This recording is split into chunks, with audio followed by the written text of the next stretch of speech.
Materi selanjutnya yaitu tentang sel. 1. Pengertian dan sejarah penemuan sel. Secara struktural, sel merupakan satuan kecil makhluk hidup yang dapat melaksanakan kehidupan, yang merupakan unit terkecil penyusun makhluk hidup. Sedangkan dalam biologi, sel merupakan kumpulan materi paling sederhana yang dapat hidup dan merupakan unit penyusun semua makhluk hidup. Sel mampu melakukan semua aktivitas kehidupan dan sebagian besar reaksi kimia untuk mempertahankan kehidupan berlangsung di dalam sel. Sejarah penemuan sel berasal dari sebuah penelitian seorang ilmuwan bernama Robert Hooke. Pada tahun 1665, ia merupakan seorang ahli biologi berkebangsaan Belanda yang secara tidak sengaja mengamati sebuah sayatan gabus tanaman Quercus suber dengan menggunakan mikroskop rancangannya. Berdasarkan hasil pengamatannya itu, dia kemudian menemukan adanya banyak ruang kosong dengan dinding tebal sebagai pembatas ruang-ruang kosong tersebut diberi nama selula atau sel. Pada tahun 1652 sampai 1723, seorang ilmuwan bernama Anthony van Leeuwenhoek tertarik dengan hasil kerja Hooke. Ia kemudian mempelajari tentang rahasia kehidupan terkecil di muka bumi dengan menggunakan mikroskop rancangannya.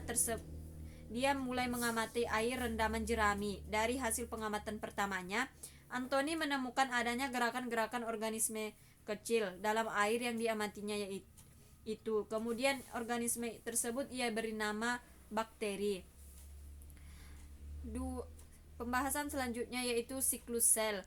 Siklus sel adalah fungsi sel yang paling mendasar berupa duplikasi akurat sejumlah besar DNA di dalam kromosom dan kemudian memisahkan hasil duplikasi tersebut hingga terjadi dua sel baru yang identik. Siklus sel yang berlangsung kontinu dan berulang atau siklis disebut proliferasi. Fase pada siklus sel yaitu fase S atau sintesis J merupakan tahap terjadinya replikasi DNA. Fase M atau mitosis, tahap di mana terjadinya pembelahan sel, baik pembelahan biner maupun pembelahan tunas. Dalam fase ini terdapat beberapa jaring, diantaranya profase, promofase, metafase, anafase, telofase, dan sitokinesis. Fase G atau fase sintesis zat yang diperlukannya pada fase berikutnya. Pada fase sel mamalia internal, fase G2 sekitar 2 jam, sedangkan internal fase G sangat bervariasi antara 6 jam hingga beberapa hari. Interfase merupakan sebuah jeda panjang antara satu mitosis dengan yang lain. Jeda tersebut termasuk fase G1S dan G2. Selanjutnya yaitu teori-teori tentang sel. Sel sebagai unit fungsional makhluk hidup. Sebuah penelitian tentang sel dilanjutkan oleh Max Selye pada tahun 1845. Penelitian tersebut membuahkan sebuah teori bahwa dalam sel terdapat bagian bernama protoplasma yang merupakan dasar fisik kehidupan, karena tidak hanya menjadi bagian struktural sel tapi juga sebagai tempat berlangsung reaksi-reaksi biokimia kehidupan. Sebagai unit pertumbuhan sel sebagai unit pertumbuhan makhluk hidup. Pada tahun-tahun setelahnya, seorang ilmuwan bernama Rudolf juga melakukan penelitian mendalam terhadap ilmu sel. Dari hasil penelitiannya tersebut, ia menemukan sebuah teori omnis cellula ex cellula yang artinya semua sel berasal dari sel sebelumnya. Dari teori tersebut, dalam sejarah penemuan sel terungkap fakta baru bahwa sel adalah unit. Sel sebagai unit hereditas makhluk hidup. Sejarah penemuan sel.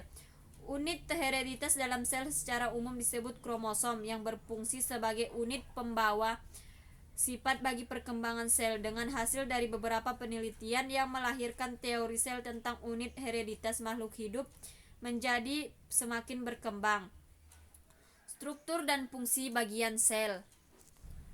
A. Yaitu sel prokaryotik, memiliki bagian atau ciri-ciri yaitu memiliki membran plasma, memiliki nukleoid atau DNA, RNA, memiliki sitoplasma, tidak memiliki membran inti dan sistem endomembrane. Sel prokariotik secara umum memiliki ukuran yang lebih kecil dibanding sel eukariotik. Dinding sel berfungsi sebagai pelindung. Terdapat pori-pori jalan keluar masuknya molekul-molekul dan mengatur pertukaran zat serta reproduksi. Membran plasma berfungsi sebagai pelindung molekuler terhadap lingkungan sekitar dan mengatur transportasi air serta zat-zat terlarut dari luar dan ke dalam sel.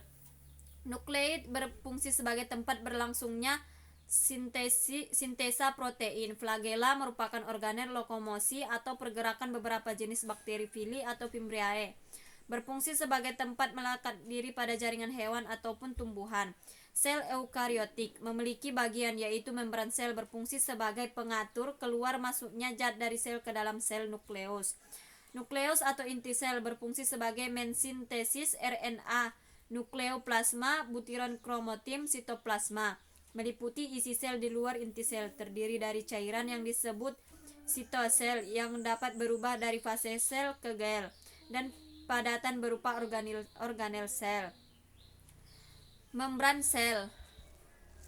Membran sel adalah membran semi-permeabel pada sebuah sel yang mengelilingi dan membungkus isi sitoplasma dan nukleoplasma.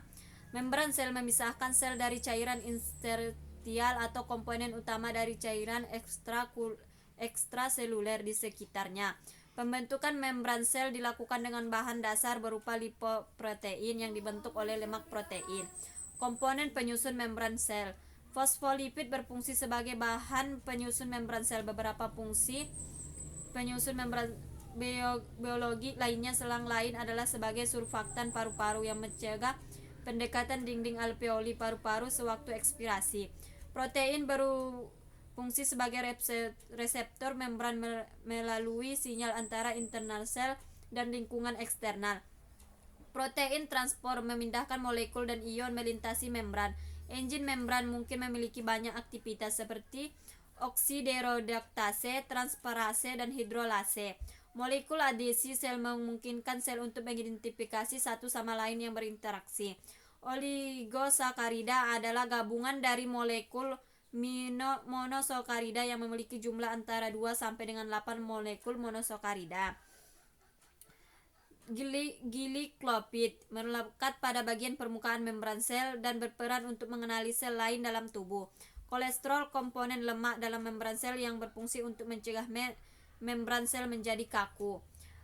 Yang terakhir, fungsi membran sel mengatur perkembangan sel melalui proses endositosis dan eksositosis. Pada proses endositosis, senyawa-senyawa untuk pertumbuhan sel akan dimasukkan ke dalam sel sebagai perantara komunikasi sel, menjaga bentuk sel agar tidak berubah menjadi isi sel tubuh agar tidak keluar dari sel, menjaga tempat melekatnya sitoskeleton. Sitoskeleton merupakan rangka dari sel, pelindung sel, dan penyeleksi senyawa-senyawa tertentu saja yang boleh masuk dan keluar dari sel.